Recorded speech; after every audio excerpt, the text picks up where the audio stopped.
청취자 여러분 안녕하십니까? 연구 없이는 좋은 수업을 만들 수 없다. 최신 연구를 리뷰하여 영어 수업에 솔루션을 제공하는 최영수의 빅터입니다. 설 연휴 잘 보내셨나요? 이번 설 연휴에는 코로나 때문에 가족들과 만나지도 못하고 온라인으로 모이시는 분들이 참 많은 것 같습니다. 정말 코로나 때문에 사회뿐만 아니라 가족까지도 만나지 못하는 참 아쉬운 상황인 것 같습니다. 또한 폐학기가 얼마 남지 않았는데 아직도 이렇게 코로나 때문에 대정부 질문조차 온라인 수업을 어떻게 해야 되는지 갈팡질팡하고 있는 모습을 보면 빨리 코로나가 끝났으면 하는 바람입니다. 오늘은 영어학습 동기 연구의 연구를 보면서 정체성에 대하여 한번 알아보도록 하겠습니다. 최영수의 팟캐스트 시즌2 6화 시작하도록 하겠습니다.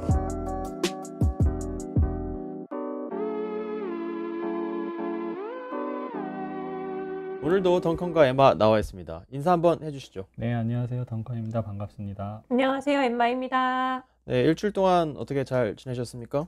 벌써 일주일이. 이번 주 좀 빠르긴 한 것 네, 같아요, 네. 진짜로. 이게 설이 있어서 그런지는 몰라도 이번 주 네. 진짜 훅훅 간 것 같은 느낌. 맞아요.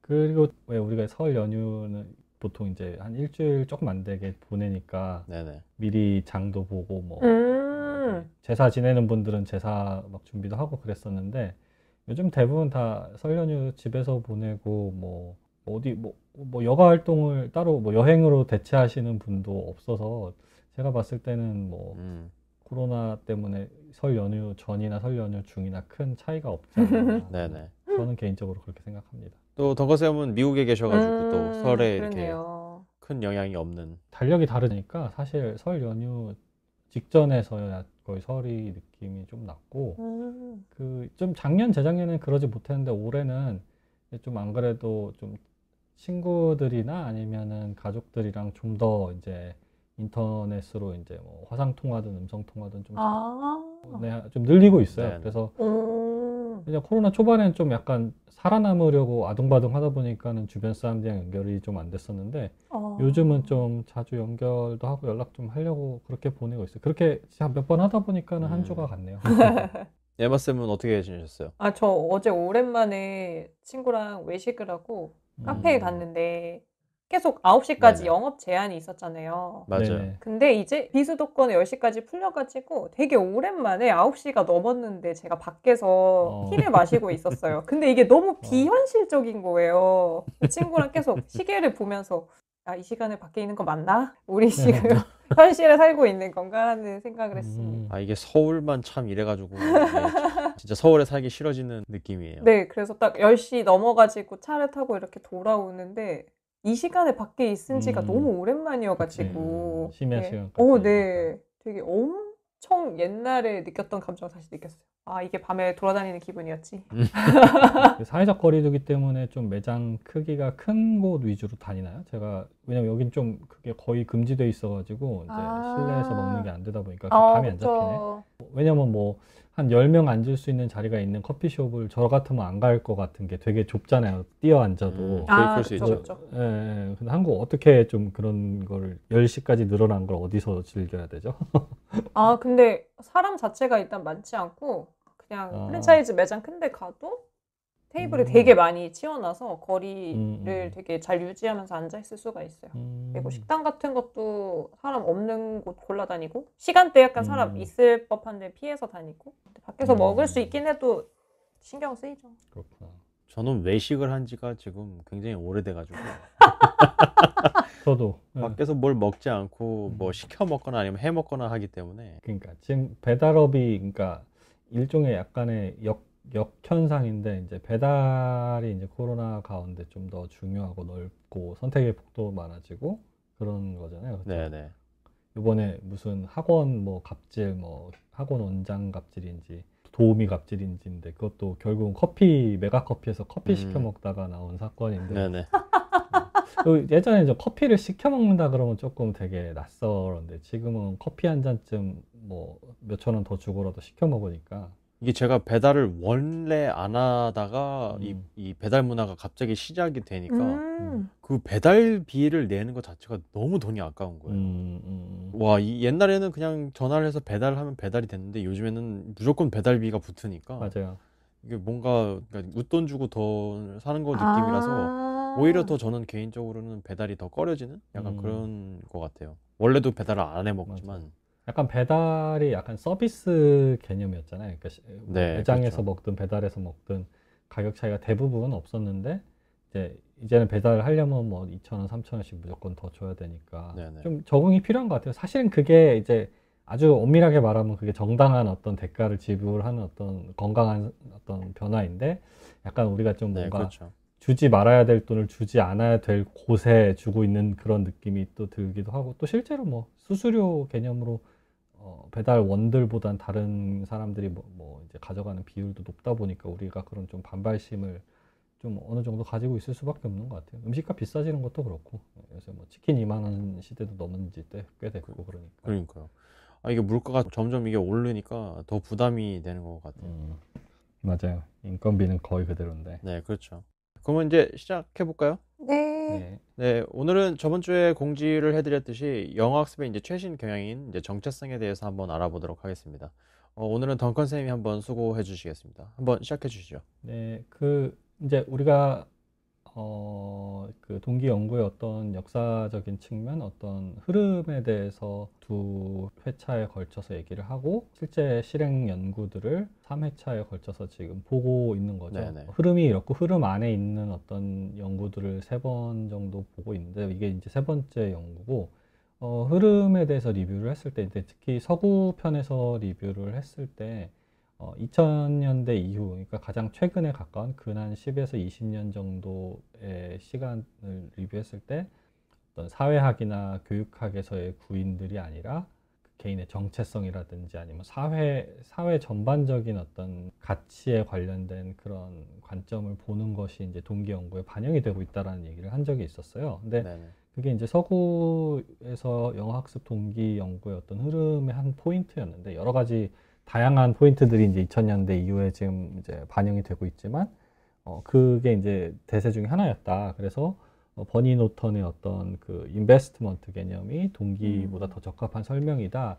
라는 식으로 이제 대두가 되었던 걸 잠깐 언급한 적이 있었는데, 이제 그 포인트를 어느 정도 반영한 국내 연구가 이제 동기 연구와 관련해서 있어서 좀 한번 살펴보고 싶어서 이제 가져왔고요. 사실 이제 좀 읽어보시는 분들은 아시겠지만 이 논문 자체가 완전 우리가 전통적으로 생각하는 지난주에 봤던 뭐 이호웅 선생님의 논문이나 이런 것과는 다르게 동기만 다룬 것도 아니고 네. 동기를 직접 파가지고 동기가 무엇이 있을지라는 게 아니라 이미 동기에 대한 어떤 인식이나 이런 게 있는데 이 동기가 어떤 개인의 가치라든지 개인의 어떤 정체성을 형성하는 요인들과 동기가 어떻게 역동적으로 연결이 되어 있는지를 좀 보자라는 그런 논문인 거죠. 네네. 그래서 저도 그런 게 좀 한번 볼 필요가 있어서 가져왔어요. 왜냐하면 이제 정량적 연구들은 동기를 구성하는 어떤 세부 요인들 내지는 어떤 측정할 수 있는 문항들이 무엇일까에 대한 탐색들이 정량적 연구에서 중심이 돼서 이루어졌고 이 논문 같은 경우는 정성적 연구, 그러니까 인터뷰를 분석한 연구인데 그쪽에는 이제 그런 요인을 하나를 탐색하는 게 아니라 요인을 둘러싼 것들이 그 요인과 어떤 영향을 주고받는지를 이제 좀 보기 좋은 거죠. 그래서 우리가 정성적 연구, 종단적 연구가 필요하다라는 얘기들을 이제 우리가 많이 살펴봤었었는데 이제 최근에 이제 재언으로서 그게 이제 좀 반영된 논문인 것 같습니다. 제목은 두 가지 영어 사이에서라는 제목이고 부제가 한국 대학생 영어 학습자들의 제2연 학습 동기와 학습자 정체성입니다. 저자는 김신혜 선생님이고 아마 이 교수님은 계명대학교 영어교육과에서 이제 학생들을 이제 가르치고 계시는 것 같아요.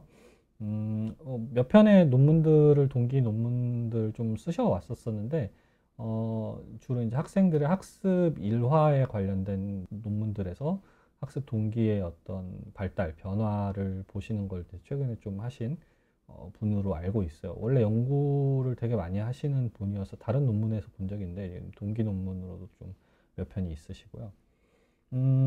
잠깐 서두에서 말씀을 드렸다시피 이제 언어학습 동기를 동기 자체 구인이라든지 구인에 포함된 측정 요소가 뭔지를 보는 것에서 넘어서서 좀 사회적인 측면, 사회문화적인 측면, 이거 이제 비고측한 사회문화적인 측면인 게 아니라 정말 사회와 문화적인 측면에서 거시적 관점에서 개인이 속해 있는 거시적 관점에서 영어학습 동기를 살펴볼 필요를 피력하고 있는 논문입니다.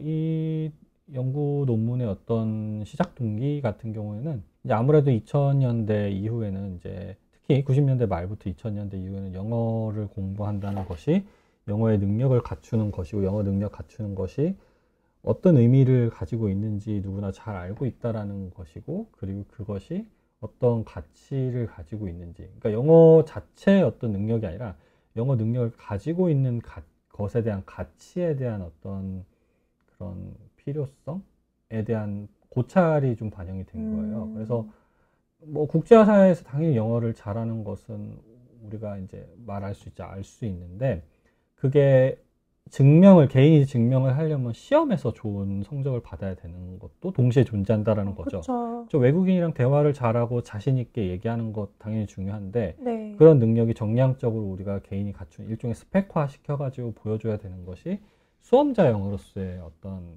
그 측면이라고 볼 수 있어요. 그래서 이런 걸 우리가 이제 진학이라든지 아니면 이런 그 시험 능력 이런 거랑 볼 수 있고 또 개인의 역량, 외국어 역량으로 둘 다 볼 수 있는데 그 두 가지가 존재한다라는 걸 이제 상정을 해놓고서 진행하는 논술을 진행하는 그런 논문입니다. 그래서 이 연구자께서는 학습자의 영어 학습의 어떤 과정을 특정하는 요인이 뭔지를 살펴본다. 일단 동기뿐만이 아니라 어떤 동기를 둘러싼 어떤 사회적인 가치, 사회적인 어떤 네.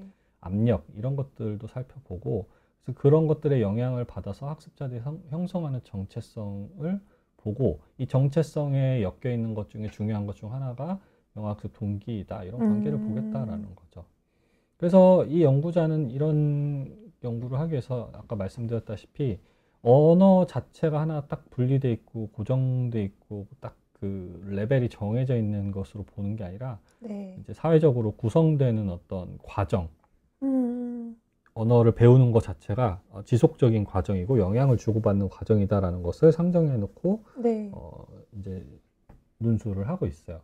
그래서 이런 거를 보면은 우리가 이 언어학습 동기라든지 아니면은 언어 학습 자체가 후기 구조적인 관점에서 볼 수 있다라는 거고 단순하게 동기를 초반에 제가 말씀드렸다시피 어떤 측정 가능한 어떤 영역, 심리적인 영역으로 보는 데에서 넘어서서 학습자가 이제 둘러싸인 어떤 사회문화적인 네. 요인들과 관계를 주고받는 것으로 본다는 거죠. 그래서 이게 2000년대, 10년대, 2000년대 초반과 2010년대 뭐 데이비드 블락이라든지 아니면 버니 너턴 같은 학자들이 이제 네. 후기 구조화 사회에 제시한 어떤 그런 시야들을 같이 공유하고 있다고 보고 있어요. 그래서 이 논문을 쓴 김신혜 선생님은 이런 걸 되게 많이 언급하고 싶어 하시는 것 같아요. 실제 연구를 이제 진행하신 것과 상관없이 네. 이걸 되게 이제 보고 싶어 하시는 거죠. 그래서 결국 어떤 영어 능력이라든지 언어 학습을 되게 그 개별화시켜서 보는 게 인지주의적인 문화였다면 사회학적인 지평으로 좀 넓혀보고 싶다라는 것에서 시작을 하고 있습니다.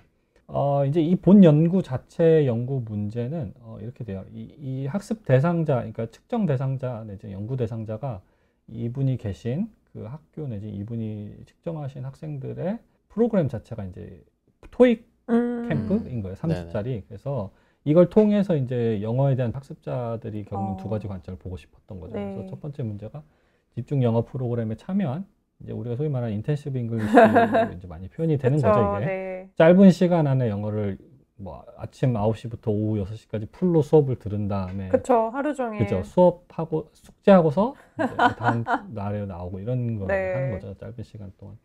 이런 학생들의 영어 학습 경험이 어떤 특징을 가지는가 그리고 그들이 가진 영어 학습에 대한 인식이 어떠한가 네. 전반적인 질문이고 두 번째는 그러한 학습 경험을 통해서 학습자들이 정체성을 어떻게 형성하는지 이게 그냥 정체성에 대한 질문을 이제 해결하고 싶으신 거고 실제로 학생들이 인터뷰하는 인터뷰 문항 자체는 이렇게 묻고 있지는 않아요. 여러 가지 문항들을 통해서 이런 것들을 이제 도출하고 싶어 하시는 것 같겠죠. 네. 그리고 세 번째 연구 문제는 정체성과 동기는 어떻게 관련이 있는가.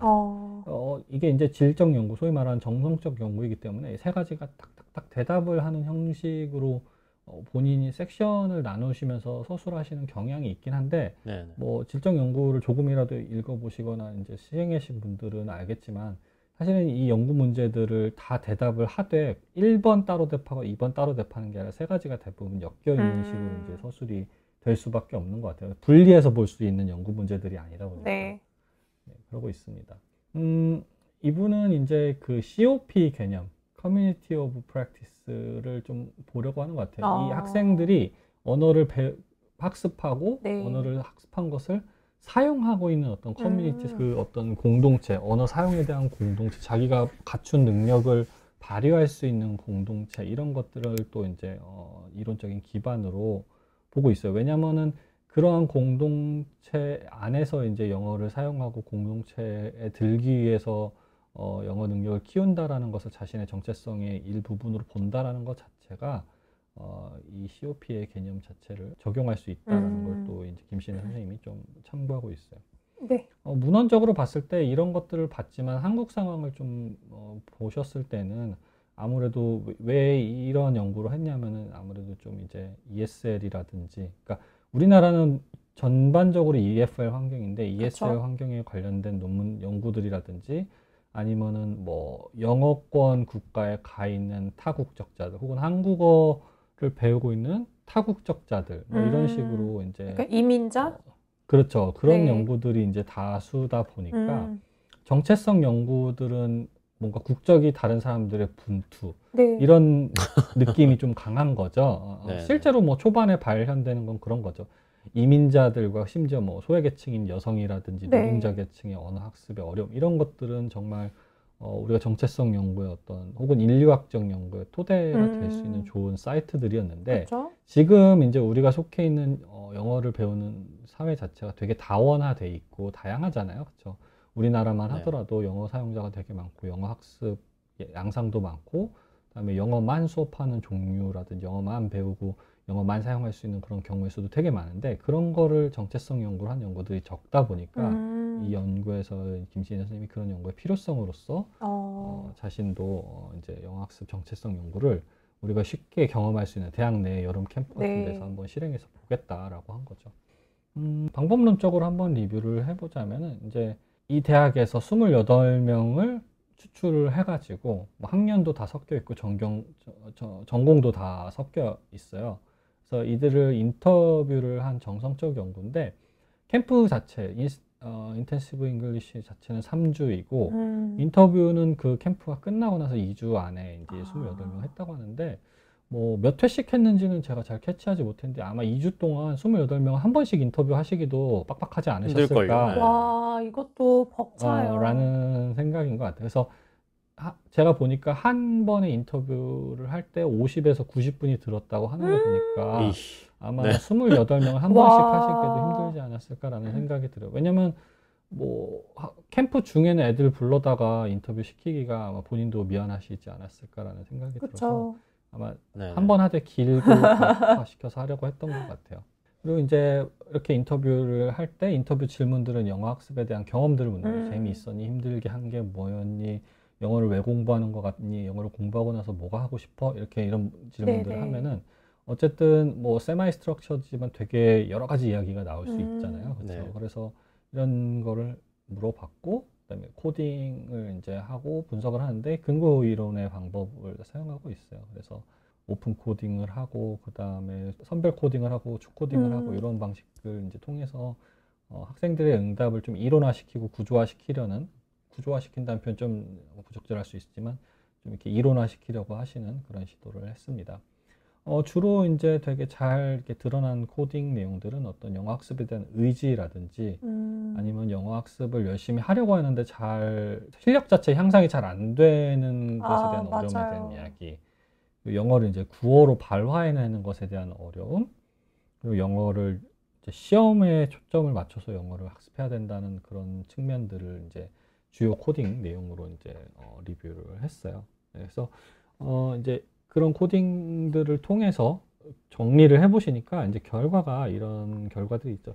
전반적으로 이제 이 학생들이 이제 캠프를 하고 나서 이제 본인의 영어 학습 경험 그리고 캠프 경험들을 다 하고 나서 이제 영어에 대한 인터뷰를 했을 때 이들이 이야기하는 영어 학습은 되게 갈등이라든지 이제 내적 갈등이라든지 좌절 이런 것들이고 또 모순이라든지 이런 것들을 많이 보여줬다고 해요. 네. 그래서 특히 우리가 주목할 수 있는 점은 시험 성적과 의사소통 능력 두 가지 양가가 이제 서로 갈등되는 느낌이 그쵸. 있다라는 거죠. 그렇죠? 그래서 영어 학습에 대한 어떤 상반된 경험들이 있는 거예요. 영어가 예를 들면 재미는 있는데 네. 자기가 이제 막 영어를 엄청나게 공부하거나 되게 압박을 받으면서 공부했던 경험들은 되게 안 좋은 거예요. 선생님이라든지 아니면 뭐 이런 관리자 자체가 되게 마음에 안 들어서 영어는 싫은데 영어 자체에 대한 인식 자체는 되게 푸근한 아저씨 같다 뭐 이런 거죠. 그래서 어떤 학생들은 영어 공부한다는 걸 되게 다이어트랑 비슷하다고 얘기를 하는 거예요. 이거 공감될 사람들이 되게 많을 것 같아요. 그러니까요. 맞아요. 우리가 뭐 살이 쪘네 이러면 살 뺄 필요가 있나 해서 시도하다가 포기하다가 막 이런 식으로 악순환 이런 거잖아요. 그래서 영어 학습을 그렇게 묘사하는 학생도 있고, 그러니까 딱 봐도 영어를 쓰려는 어떤 목적 자체나 영어에 대한 인식 자체는 좋을 수 있어요. 그들이 직접 경험한 영어 학습 경험 자체는 유쾌하지 않은 경험들이 많다라는 거예요. 특히 입시에 관련된 영어라든지 아니면 자신이 방과 후라든지 아니면 과외 활동을 통해서 이제 보통 이제 성적이라든지 아니면 내신을 위해서 공부했던 그런 영어 경험들은 되게 안 좋은 경험들이 되게 많더라고요. 뭐 이런 학생들도 있었어요. 자신은 영어 공부를 떠올리면은 눈이 찢어진 어떤 사감 선생님 이런 사람이 생각난다고 이제 이 교수님한테 응답을 한 거예요. 그러니까 그 자신의 영어 학습을 관리하고 통제했던 그 사람의 외모인데 그 사람이 생각나면서 열불이 난다. 근데 저도 생각해보면 영어는 아니지만 이런 학생들의 그 에넥도트를 저도 가지고 있는 것 같아요. 예를 들면 자율학습에 대한 저는 고등학교 때 안 좋은 경험이 있었는데 통제 받으면서 몇 시까지 나가지 못하고 하는데 그 사감의 어떤 말투와 외모 같은 게 아직도 안 좋게 기억이 나는 거예요. 그러면 저는 머릿속에 이제 자율학습에 대한 어떤 트라우마라든지 아니면 그건 별로 좋지 않은 기억인 거잖아요. 그래서 근데 이런 경험을 영어 학습에서 상당수의 이 28명 학생 중에 몇 명이 토로를 했다는 거죠. 그러면은 이들은 이제 자율학습은 사실은 되게 한정적인 거잖아요. 자기가 어느 시기에만 겪을 수밖에 없는 거잖아요. 뭐 대학교 가서도 자율학습을 뭐 통제받으면서 하고 그런 일 없는데 이 영어 학습이라는 건 어떤 라이프롱 스터디이기 때문에 이게 한번 트라우마로 잡으면 되게 그 영향이라든지 그 기간 자체가 엄청 긴 거예요. 그래서 이런 경험을 했다는 것 자체가 되게 안타까운 거죠. 치유를 하거나 좀 약간 망각의 시간이 필요한데 이런 학생들은 지속적으로 그 트라우마를 계속 복기시켜 가면서 영어 학습을 해야 되니까 좋은 일은 없는 거죠. 그렇죠? 예를 들면 교통사고를 당했던 사람이 교통경찰로 근무한다라는 얘기니까 제가 굳이 비유를 해본 자고요. 뺑소니를 당했던 사람이 교통 순경을 하는 거예요. 그러면 얼마나 괴롭겠어요. 좀 차도에서도 멀어지고 택시도 타고 다니고 해야 되는데 이 학생들은 영어를 가지고 한번 혼쭐이 난 적이 있는데 뭐 영어를 피해갈 수가 없는 거야. 정말 태양을 피하는 방법을 찾아 헤매는 거죠. 이 사람은. 그래서 이게 이제 전반적인 어떤 경험이고, 근데 이제 이 김신혜 선생님은 정체성을 이제 보자고 할 때 대립되는 정체성을 보려고 하는 거예요.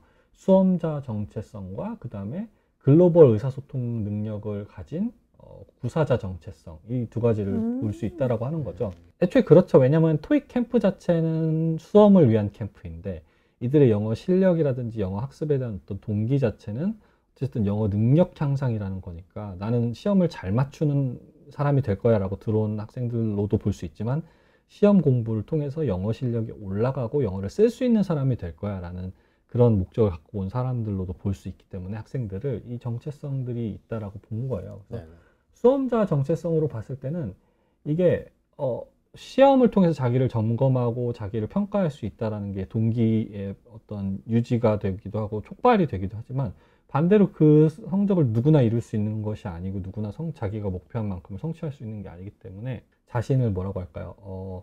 좌절시키고 실망시키고 이렇게 힘들게 하는 그런 양가적인 그런 거 해야 되죠. 그래서 이거의 기준이 되는 건 수험 성적이라는 거죠. 여기 이 연구에 따르면 이 학생들은 토익이 500 미만에서 뭐 900점까지 이렇게 다양한 스펙트럼으로 있다 그래요. 그러니까 잘 받아서 그냥 원하는 목표를 받아서 나갈 수 있는 아이들도 있겠지만 계속 수험 영어에 블랙홀에 빠지기 좋은 점수대에 있는 학생들도 있는 거죠. 그래서 이 수험 영어를 하는 학생들의 입장에서 보자면 자기네가 이 수험 영어를 준비함으로써 동기부여를 받는 사람이기도 하지만 수험 영어의 결과인 시험 성적에 영향을 받아서 갇히는 학생들이기도 한 거예요. 그래서 이런 정체성이 잘 드러난다라고 이야기를 하고 있고, 두 번째로 보이는 어떤 정체성은 이제 의사소통 능력자이거나 아니면 커리어인 건데, 영어를 어쨌든 국제화 사회에서 자기가 자유롭게 대화를 할 때 쓸 수 있는 점, 이런 것들을 항상 희망하는 건데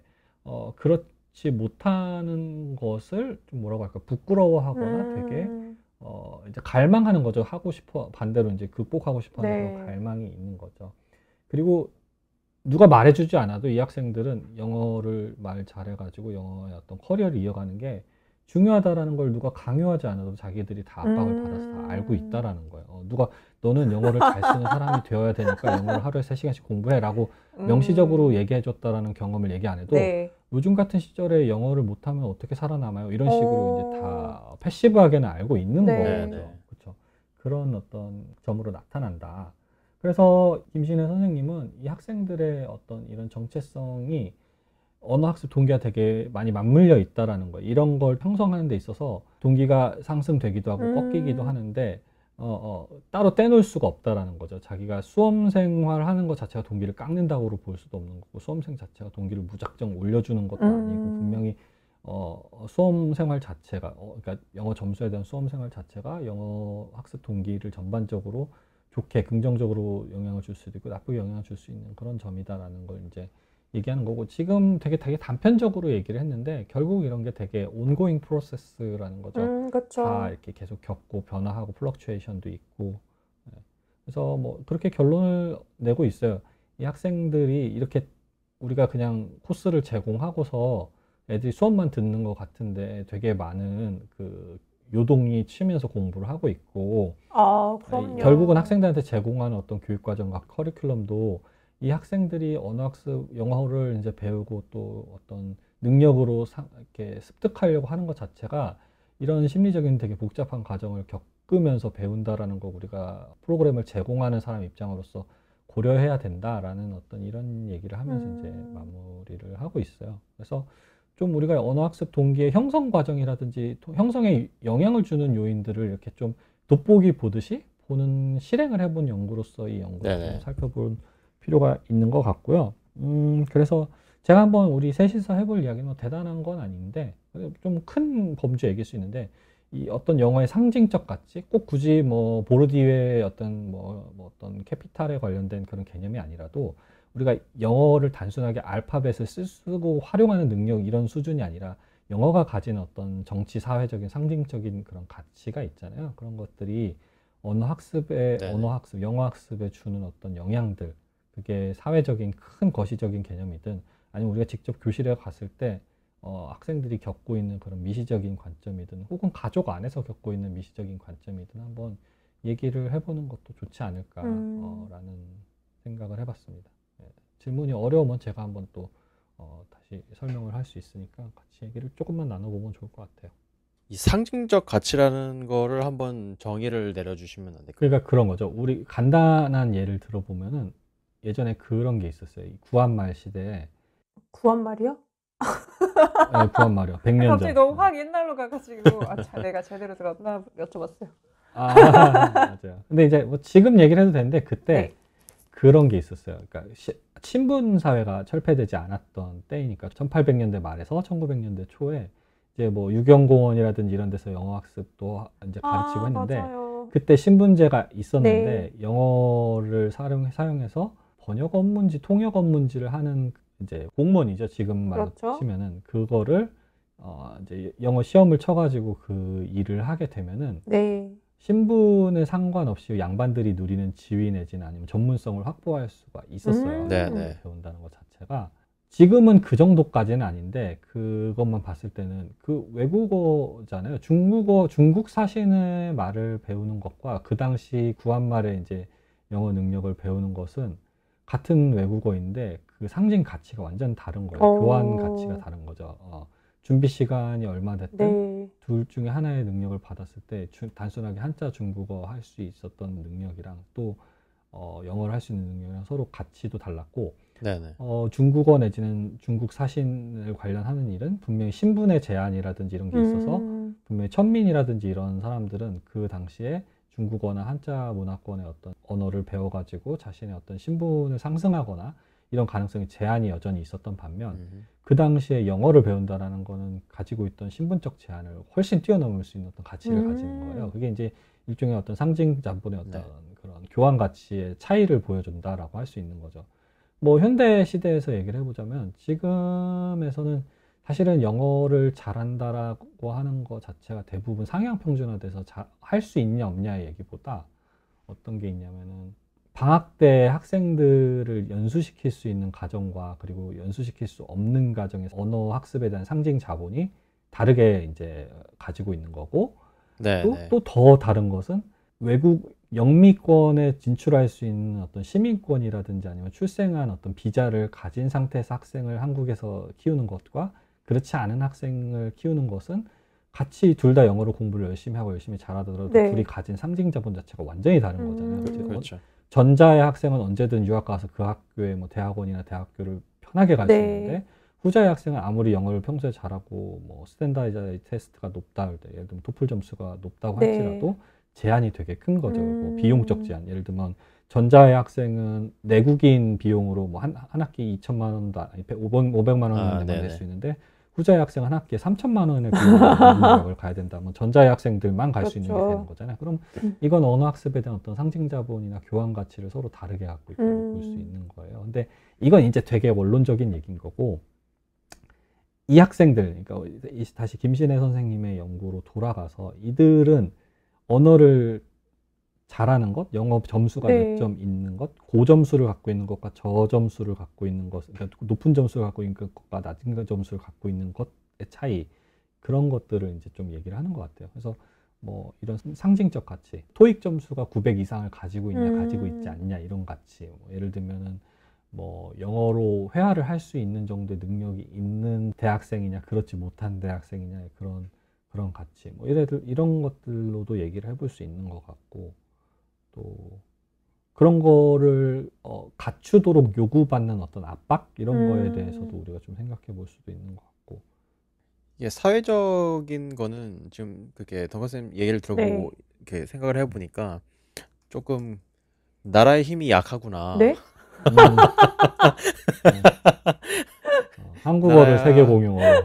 그렇죠. 네. 나라의 힘이 약하기 때문에 우리가 이런 그 영어를 배우고 아직까지 미국이 최강의 나라, 최고는 아니고 최강의 나라이기 때문에 이게 영어가 아직까지도 공용어로서 그쵸. 세계에서 사용을 하기 때문에 우리가 배우게 되는구나라는 그런 생각을 약간 하게 되는데요. 그러니까 우리가 러시아권을 가보면 영어를 되게 못하잖아요, 사람들이. 그렇죠.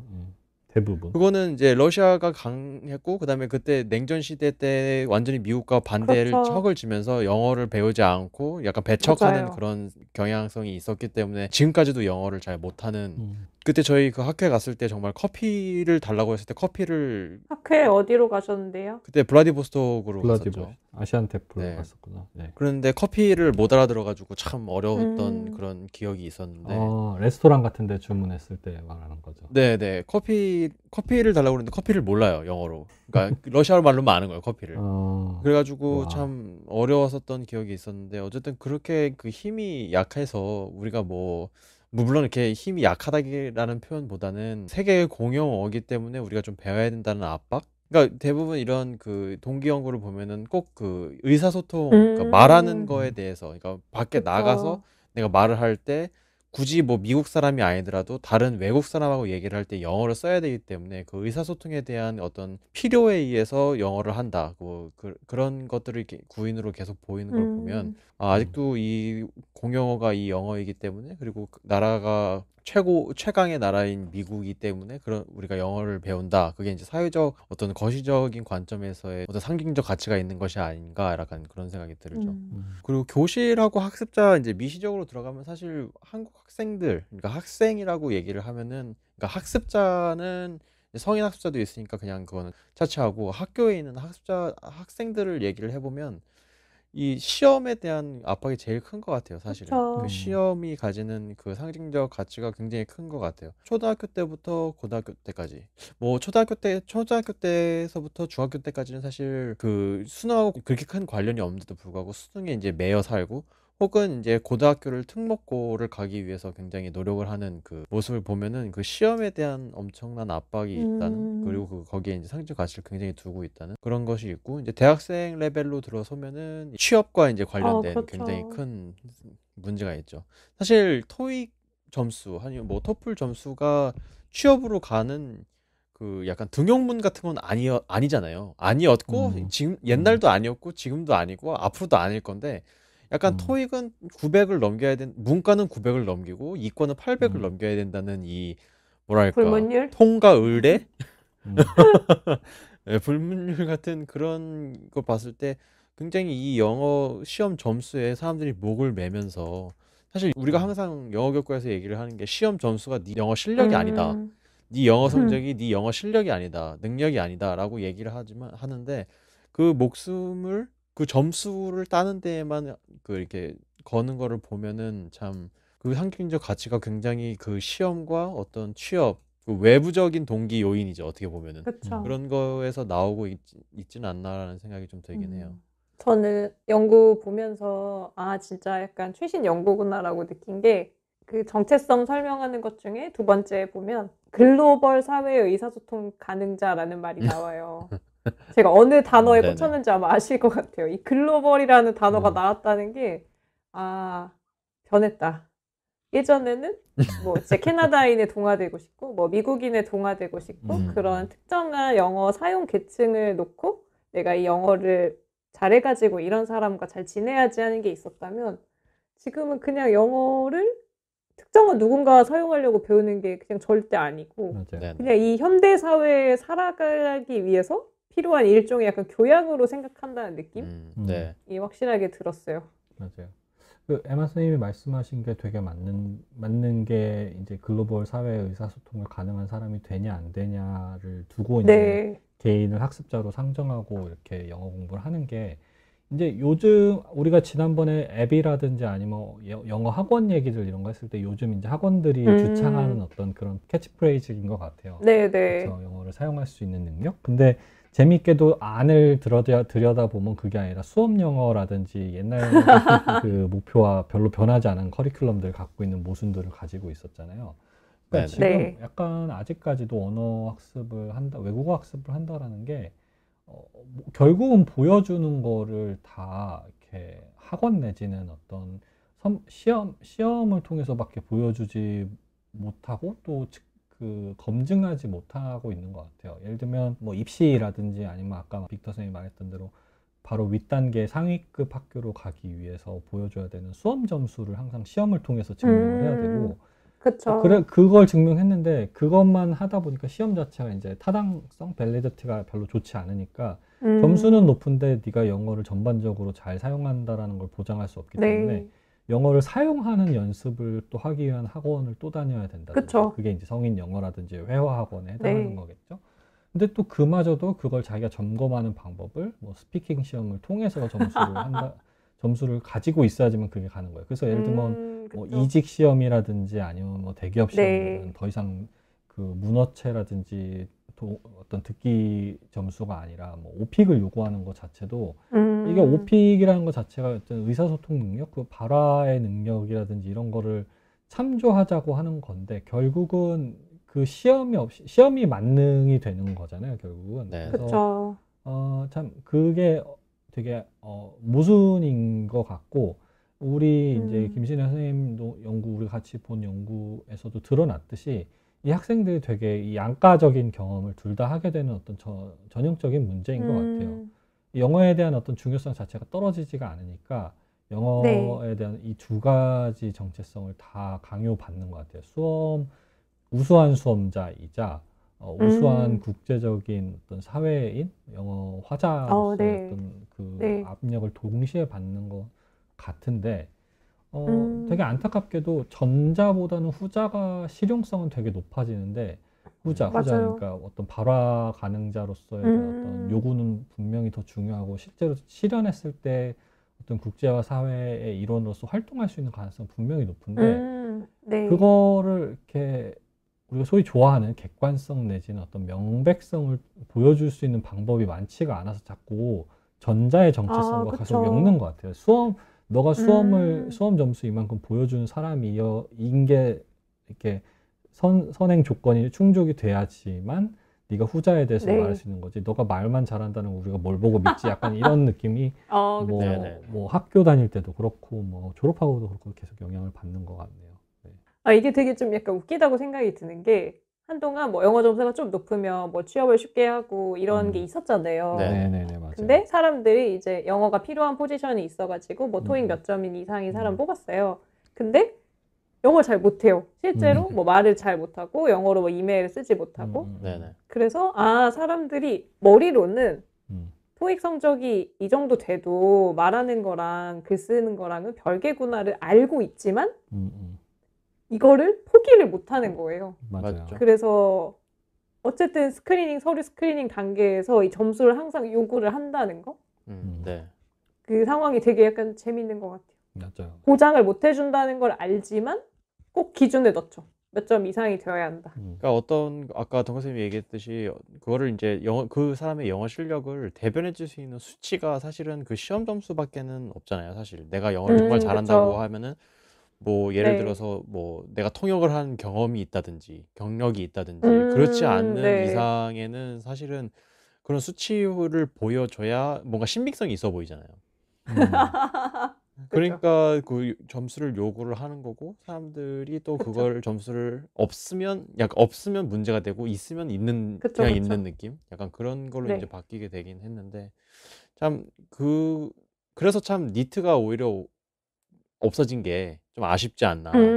니트는 사실은 이게 그러게요. 종합적인 시험으로서 이게 리딩, 라이팅, 스피킹, 리스닝을 다 거의 이제 망라할 수 있는 그런 시험이었는데 그 니트가 생겨가지고 그거를 이제 그러니까 약간 그것도 수치화하긴 하긴 하지만 어쨌든 그 수치화를 조금 더 그 다각면에서 시켰으면은 조금 더 좋지 않았을까라는 생각은 좀 들긴 하네요. 만약에 수치화를 시킬 거면 제대로 하자 약간 이런 느낌이죠 이제는.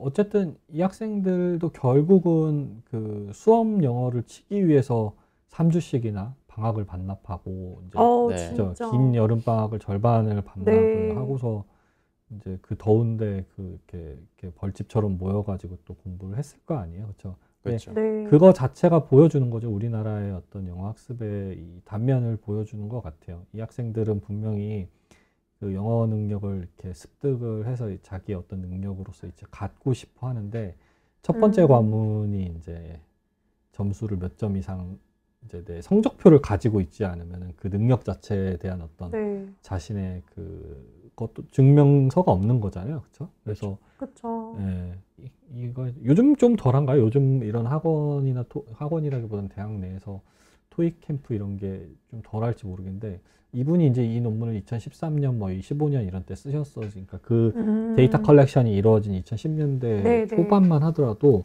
뭐 불과 한 1, 2년 전만 하더라도 엄청난 붐이었죠. 엄청 대학에서 붐이 일어났었던 것 같아요. 대학에서 토익 캠프 이런 거 막 많이 하고 네. 나면은 잘 무사히 완수하면 뭐 몇 %% 환급 뭐 이런 것들. 네. 맞아요. 맞아요. 저도 제 후배들 한창 많이 했던 거 딱 저까지는 괜찮았는데 06인가 07학번부터 제가 나온 학부도 막 그 졸업 인증 점수도 이렇게 걸리고 높아지고 그거를 이제 본인들 힘으로 하기 힘든 경우를 대비해가지고 학교에서 캠프도 맨날 운영하고 조교도 뽑고 그랬던 기억이 나는데 한창 한 10년 됐죠. 지금까지 합쳐보면.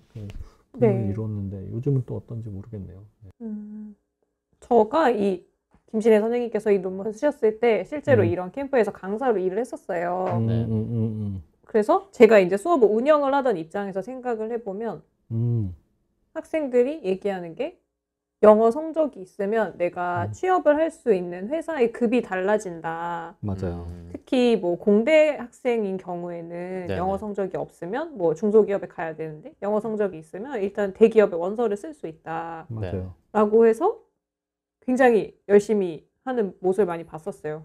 그렇죠. 이분들한테는 영어가 약간 미래 기대 자본? 네, 맞아요. 기대 소득 수준을 높이는 수단이 되는 거죠. 맞아요. 저도 이거 언제 네. 느꼈냐면은 제가 간호대 학생을 이제 한 학기 동안 가르칠 일이 있었는데 간호대도 그쵸. 네, 영어 성적에 따라서 맞아요. 있어요. 좀 쓸 수 있는 그 병원의 병원 급이 달라지더라고요. 수준, 그쵸. 보통 자연계열에 속해 있으니까 간호대가 네. 대학병원을 그때 몇 점이라 얘기했더라. 600점인가? 하여튼 간호대 학생들이 토익 점수를 가지고 있는 경우가 대부분 없더라고요. 완전 4년제에서 영어 공부를 좀 그래도 좀 하는 학생들이 아닌 이상은 500 이상의 점수를 이제 만들 일이 없었던 거죠. 바쁘니까 얼마나 그쵸. 간호학과 커리큘럼이 힘들어요. 근데 맞아요. 그 가운데 이제 영어 준비할 일이 별로 없는데 자기가 만약에 뭐 삼성병원이다 세브란스를 쓰고 싶으면 600~700점수가 되게 필요하다는 얘기를 저한테 하더라고요. 좀 되게 납득이 안 가긴 했는데, 예를 들면은 뭐 어떤 의학 전문 서적을 보고 그 시험을 보는 데 있어서 이제 영어 그쵸. 성적이 필요하다라면 이제 네. 납득이 가는데, 거기에 맞춰진 시험도 아닌데. 그러니까요. 그렇죠. 전혀 상관이 없잖아요. 어떤 면에서. 네. 그래서 참 그렇구나. 그래서 지금 이 대학생들도 지금 자신들이 졸업하고 수많은 전공들이 섞여 있으니까 어디를 쓸지는 모르지만 적어도 이제 그 입구 컷을 당하지 않기 위해서 지금 이런 3주간의 긴 여정을 네. 했었을 거라고 생각이 드네요. 맞아요. 근데 이게 앞으로도 사실은 없어지지 않을 거잖아요, 사실. 앞으로도 이 영어가 이렇게 뭐 중요한 위치에 이제 처해진다? 처해진다는 말은 좀 그렇지만 담당을 하고 있을 것 같은데, 그러면은 뭔가 좀 나은 방향은 없을까요? 이거에 대한?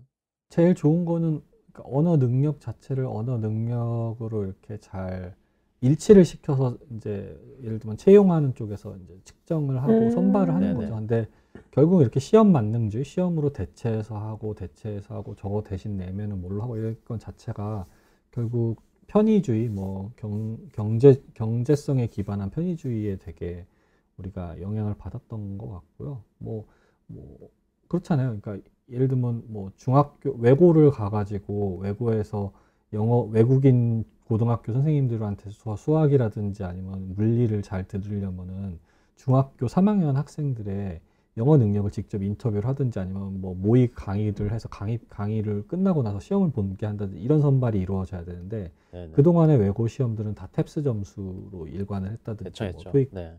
이렇게 대체했다라는 것 자체가 우리가 어쨌든 다 계속 어떤 시험을 통해서 편의성만 확보하려고 했던 어떤 행정 관료적인 어떤 그런 영향이 때문에 그런 거죠. 근데 뭐 실현 가능성이 좀 떨어지기는 하지만 결국은 그렇게 바뀌어가지 않는 이상은, 그러니까 직접 측정하려고 하는 것을 가장 가깝게 밸리디티를 확보해서 선발할 때 실행하지 않는 이상은 바뀌기만 할 뿐인 거지 계속 옮겨 다닐 것 같아요. 처음에 오픽 나왔을 때 와 이제 말하기 발음 안 좋은 사람들은 이거 대기업가기 힘들겠다 이런 염려가 잠깐 있었을 뿐인 거지, 결국은 오픽도 정해진 순서와 정해진 단어와 정해진 그럼요. 그 프로토콜로 말할 수 있냐 없냐로 지금 완전히 바뀌어 버렸잖아요. 그러니까 공략법이 또 생겼죠. 그니까요. 공략법이 생겨버리고 공략법만 가르치는 이제 프랩스쿨들이 생겨난 거니까. 맞아. 방금 이제 빅터 선생님이 얘기하고 에마 선생님이 얘기해줘서 기억나는 게, 이제 제 아내도 지금 여기서 평가관으로 이제 일을 하고 있는데, 어떤 평가관이냐면은 어플라이드 링귀스틱스 전공자들은 다른 네. 그 PhD 스튜던트들이 만약에 TA를 해야 된다라고 원서를 냈을 때 그 어느 정도 영어 능력을 보이지 않으면 조교 자리를 안 주는 거예요. 근데 그 어느 정도 영어 능력을 검증하는 걸 어플라이드 링귀스틱스 대학원생들이랑 교수들이 이제 하는 거죠. 그러면은 방금 제가 말했던 그 정해진 영역과 적절한 영역을 이제 평가를 하는 거예요. 그래서 실제로 5가지 정도의 상황을 토플 말하기처럼 이제 아내가 직접 이제 지원자한테 주고 이제 응답을 듣는 거죠. 그래서 교수님 연구실의 학생이 뭐 출석을 몇 주 동안 할 수 없는 상황을 들고 왔을 때 넌 어떻게 응답할 거냐. 네가 설명할 수 있는 개념을 10분 설명하고 20분 동안 Q&A를 해봐라. 뭐 이런 것들을 하고서 이제 학생들이 말을 할 때 이제 말을 들으면서 여러 가지 이제 체크박스로 체크를 하는 거예요. 근데 딱 보니까 되게 타당해요. 이 성적을 잘 받아야지만 TA를 받아서 이제 2천만 원에 해당하는 등록금과 월급을 이제 그쵸. 받을 수 있겠구나라는 걸 네. 동감은 하는데, 재밌는 점은 첫 번째는 이거를 기업이나 상급 학교에서 시험하기에 진짜 엄청 힘들겠다. 왜냐면 제 아내도 이거를 함으로써 보수를 받는 거고 예산을 받는 입장에서 봤을 때는 엄청난 돈이 드는 액수인 거죠. 그러니까 기업들은 이런 지출을 줄이기 위해서 결국은 ETS에 맡기는 거라고 볼 수 있는 거죠. 그렇겠죠. MOU를 맺는 게 훨씬 싸니까. 그럼요. 두 번째는 이 태스크 자체가 되게 다양하고 또 정말 개인이 보여주는 역량에 좌우되는 거잖아요. 내가 그 상황을 유연하게 대처하고 내가 유려한 영어 실력을 갖춰야지만 이게 완수될 수 있는 가능성이 높은 시험인데, 근데 이러한 시험마저도 테스트 와이즈드가 되고 있다라는 거예요. 그래서 조교들이 이 문항들을 준비했는데 예를 들면 중국인 유학생들 단톡방 거기는 위챗을 쓴다고 하더라고요. 나름의 족보가 있어요. 족보가 돌고요. 그 다음에 심지어 자주 출몰하는 사람 강사는 이름은 모르더라도 외모와 성별 이런 걸 보고 막 그런 것까지 와. 프로필이 돈다고 하더라고요. 그래서 이게 우리가 생각하는 어떤 강남 해커스랑 뭐가 다르냐는 거죠. 네. 토플 준비반이랑 뭐가 달라요? 그러니까요. 근데 이게 되게 잘하고 있는 이 서구권 대학에서 엄청난 돈을 들여가지고 평가하려는 것을 정말 대면 평가를 통해서 하고 있는 곳에서도 발생을 하고 있는데 이 영어에 목숨을 거는 한국에선 참 이루어지려면 오래 걸리겠다. 아이고. 영어를 정말 버리지 않고 우리가 강대국이 되지 않는 이상은 이거 악순환이 반복은 되겠다라는 생각이 드네요. 뭔가 약간 씁쓸하게 끝나는 것 같은 느낌. 네. 어쨌든 이게 뭐 세태가 변하지 않고 현상은 사실 유지될 수밖에 없는 거죠. 뭐 현상 자체는 유지가 돼도 학생들이 그렇게 하는 게 본인의 실력을 위해서 하는 것이다라는 어떤 본인의 정말 능력을 위해서 학습을 하는 게 궁극적으로 장기간 학습하는 것이다라는 어떤 상기를 시켜주는 게 제일 중요한 것 같아요. 네. 네가 시험을 보든 아니면 뭐 면접을 보든 결국은 너의 능력을 위해서 하는 거지 그냥 시험만을 위해서 목숨 걸면 시험 점수 받고 나서는 공허하거나 또 다른 걸 또 돈 주고 해야 되는 거라는 걸 좀 계속 상기시켜주는 게 우리가 그렇죠. 교육자 입장에서는 결국 할 수 있는 가장 최선이 아닐까라는 생각이 드네요. 저도 수업할 때 그런 말을 했던 것 같아요. 이게 지금은 그냥 단어만 외우고 시험 기술만 익히는 것 같지만 사실 이 토익 뭐 RC 지문 같은 거에 나와 있는 편집글이라던가 뭐 이메일이라는 건 여러분이 현장에 나가면 정말 이대로만 쓰면 너무 훌륭하다. 그렇죠. 사실 지금 맞아. 되게 나중에 현장에서 쓸 수 있는 좋은 예시들을 배우고 있는 거다. 그래서 이 시간이 너무 의미 없고 그냥 취업 준비의 일환이라고 생각하지 않았으면 좋겠다 이런 말을 좀 맞아요. 계속 했었던 것 같아요. 네. 맞아요. 어렵지만 그렇게 인식했으면 좋겠다라고 네, 항상 네, 네. 격려해주고 깨닫게 그쵸. 해주는 게 중요한 것 같아요. 네. 조금이라도 이 수업의 의미를 찾아주는 네. 작업이 맞아요. 되게 필요한 것 같아요. 맞아요. 시험 점수가 시험 점수로 끝나는 게 아니다라는 네. 것을 좀 네. 알려주는 게 참 네. 중요한 것 같아요. 중고등학교에서도 마찬가지고요. 네, 그렇죠. 이렇게 간신히 음. 희망을 찾았네요. 너무 간신인가? 좋습니다. 저희 여기까지 할까요? 네. 네, 알겠습니다. 네. 이번 회차까지 저희는 이제 시즌2의 첫 사이클 주제인 이제 동기에 대해서 알아보았습니다. 동기에 대해서 이제 알아보려고 했지만 이제 동기, 탈동기, 이제 오늘 했던 정체성까지 이제 동기와 관련된 혹은 동기에서 이제 발전된 요소들까지 이제 살펴보았는데요. 학습 동기에 대해서 이제 감을 잡으셨는지 모르겠습니다.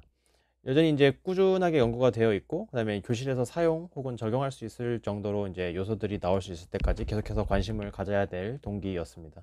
저희가 이제 다음 주에는 사이클을 닫는 이제 마지막 팟캐스트로서 실제적인 이제 티칭 팁 같은 거에 대해서 이제 이야기를 해보려고 합니다. 그래서 이제 몇 년 전부터 이제 갑자기 다시 붐이 일고 있는 이제 보드 게임에 대해서 이제 보드 게임을 어떻게 수업에서 이제 사용을 하고 사용한 이제 보드 게임을 어떤 기준으로 골라야 하는지를 한번 알아보도록 하겠습니다. 여기까지 연구 없이는 좋은 수업을 만들 수 없다. 연구를 리뷰하여 영어 수업의 솔루션을 제공하는 최영수의 빅터. 엠마 탐카지였습니다. 감사합니다. 감사합니다. 네, 감사합니다. 다음 주에 뵙겠습니다.